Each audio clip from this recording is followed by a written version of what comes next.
ಉಡಾಯಿಸೋ ಖಾರ ಬಣ್ಣ ರುಚಿಯನ್ನು ನೀಡುತ್ತದೆ. ಮೆಣಸಿನ ಪುಡಿ ಚಿಂದಿ ಉಡಾಯಿಸೋ ಖಾರ ಬಣ್ಣ ರುಚಿ. ಈ ಕಡೆ ಜಾತಿ ಗಣತಿ ವರದಿ ಔಟ್ಡೇಟೆಡ್ ಆಗಿದೆ, ಕಸದ ಬುಟ್ಟಿಗೆ ಹಾಕ್ಬಿಡ್ಲಿ ಇದನ್ನ. ಸರ್ಕಾರ ವೈಜ್ಞಾನಿಕವಾಗಿ ಮತ್ತೊಮ್ಮೆ ರೀಸರ್ವೆ ಮಾಡಲಿ ಅಂತ ಬಿಜೆಪಿ ರಾಜ್ಯಾಧ್ಯಕ್ಷ ಮಾತಾಡಿದ್ದಾರೆ. ಬಿಜೆಪಿ ರಾಜ್ಯಾಧ್ಯಕ್ಷ BY ವಿಜಯೇಂದ್ರ ಔಟ್ಡೇಟೆಡ್ ರಿಪೋರ್ಟ್ ರೀ ಇದು, ಇದನ್ನ ಇಟ್ಕೊಂಡು ಏನ್ರಿ ಮಾಡ್ತಾರೆ, ಕಸದ ಬುಟ್ಟಿಗೆ ಹಾಕ್ಬಿಡಿ. ಇದು ಅಪ್ರಸ್ತುತವಾಗಿರತಕ್ಕಂತಹ, ಇವತ್ತಿನ ಕಾಲಘಟ್ಟಕ್ಕೆ ಹೊಂದಿಕೆಯಾಗದಂತಹ, ಸರಿಯಾಗಿ ಗಣತಿಯೇ ಮಾಡದೇ ಇರುವಂತಹ 10 ವರ್ಷಗಳ ಹಿಂದಿನ ಕಥೆ ಇದು. ಇವತ್ತಿಗೆ ಬಹಳಷ್ಟು ಬದಲಾಗಿದೆ. ಇವತ್ತು ಕರ್ನಾಟಕದಲ್ಲಿ ಬುಟ್ಟಿಯಿಂದ ಅವಾಗ ಹಾವು ಬಿಡ್ತೀನಿ ಅಂತ ಹೇಳ್ತಾನೆ ಇರ್ತಾರೆ. ಈ ಹಾವನ್ನು ಇವ್ರು ಬಿಟ್ಟಿಲ್ಲ, ಬಿಡೋದು ಇಲ್ಲ. 4-5 ವರ್ಷಗಳ ಕಾಲ ಸಿದ್ದರಾಮಯ್ಯನವರೇ ಇದ್ರಲ್ಲಪ್ಪ, ಯಾಕೆ ಬಿಡಲಿಲ್ಲ ಆವಾಗ ವರದಿಯನ್ನು, ಅವಾಗ ಯಾಕೆ ಜಾರಿ ಮಾಡಲಿಲ್ಲ ಅಂತ ನಿರ್ಣಯ ಯಾಕೆ ಬರಲಿಲ್ಲ ಆವಾಗ? ಕ್ಯಾಬಿನೆಟ್ನಲ್ಲಿನ ಸಚಿವರ ಅಭಿಪ್ರಾಯದ ಬಗ್ಗೆ ಚರ್ಚೆ ಆಗಲಿ ಮೊದಲಿಗೆ, ಆ ನಂತರ ರಾಜ್ಯ ಸರ್ಕಾರ ಅಂತಿಮ ನಿರ್ಧಾರಕ್ಕೆ ಬರಲಿ. ಆ ಬಳಿಕ BJP ನಮ್ಮ ನಿಲುವು ನಾವೇನು ಅಂತ ಅವಾಗ ನಾವು ತಿಳಿಸ್ತೀವಿ ಅಂತೇಳಿ ವಿಜೇಂದ್ರ ಹೇಳಿದ್ದಾರೆ. ಜನತಾ ಪಾರ್ಟಿ ನಮ್ಮ ನಿಲುವು ಸ್ಪಷ್ಟವಾಗಿದೆ.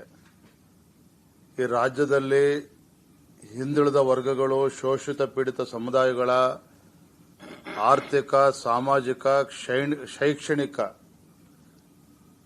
ಅಭಿವೃದ್ಧಿ ಆಗಬೇಕು, ಅವರಿಗೆ ನ್ಯಾಯ ಸಿಗಬೇಕು. ಅದ್ರ ಬಗ್ಗೆ ಭಾರತೀಯ ಜನತಾ ಪಾರ್ಟಿ ನಮ್ದು ಯಾವುದೇ ಭಿನ್ನಾಭಿಪ್ರಾಯ ಇಲ್ಲ. ಆದರೆ ಈ ವರದಿ ಬಗ್ಗೆ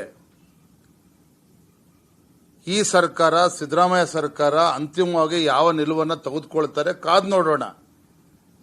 ಬುಟ್ಟಿಯಿಂದ ಹಾವು ಬಿಡ್ತೀನಿ ಅಂತೇಳಿ ಸಿದ್ದರಾಮಯ್ಯನವ್ರು ಹೇಳಕ್ ಶುರು ಮಾಡಲ್ಲ. 20 ತಿಂಗಳುಗಳಾಯ್ತು. ನಾವು ಭಾರತೀಯ ಜನತಾ ಪಾರ್ಟಿ ಅವತ್ತಿಂದನೂ ಕೂಡ ಒಂದು ಪ್ರಶ್ನೆ ಕೇಳ್ತಾ ಇದ್ದೇವೆ, ಉತ್ತರ ನೀಡ್ತಾ ಇಲ್ಲ ಸಿದ್ದರಾಮಯ್ಯನವರು. ನಿಮ್ಮ ಹಿಂದಿನ ಅವಧಿಯಲ್ಲಿ ಸಿದ್ದರಾಮಯ್ಯನವರು ಕಾಂಗ್ರೆಸ್ ಸರ್ಕಾರ ಇದ್ದಾಗ, ಸಿದ್ದರಾಮಯ್ಯನವರ ಹಿಂದಿನ ಅವಧಿಯಲ್ಲಿ 2015ರಲ್ಲೇ ವರದಿ ರೆಡಿ ಇದ್ರೂ ಸಹ, ತಯಾರಿದ್ರೂ ಸಹ ಅದನ್ನ ಯಾಕೆ ಸ್ವೀಕಾರ ಮಾಡಲಿಲ್ಲ, ಅದನ್ನ ಯಾಕೆ ಇಂಪ್ಲಿಮೆಂಟೇಷನ್ ಮಾಡಲಿಲ್ಲ? 4-5 ವರ್ಷ ಅವರೇ ಇದ್ರಲ್ಲ ಮುಖ್ಯಮಂತ್ರಿಗಳಾಗಿ, ಯಾರು ತಡೆದ್ರದನ್ನ? ಈಗ ಸರ್ಕಾರ ಬಂದು 20 ತಿಂಗಳಾದ್ಮೇಲೆ ಈಗ ಯಾಕೆ ನೆನಪಾಗಿದೆ ಮತ್ತೆ? ಹಾಗಾಗಿ ಅಂತಿಮವಾಗಿ ರಾಜ್ಯ ಸರ್ಕಾರದ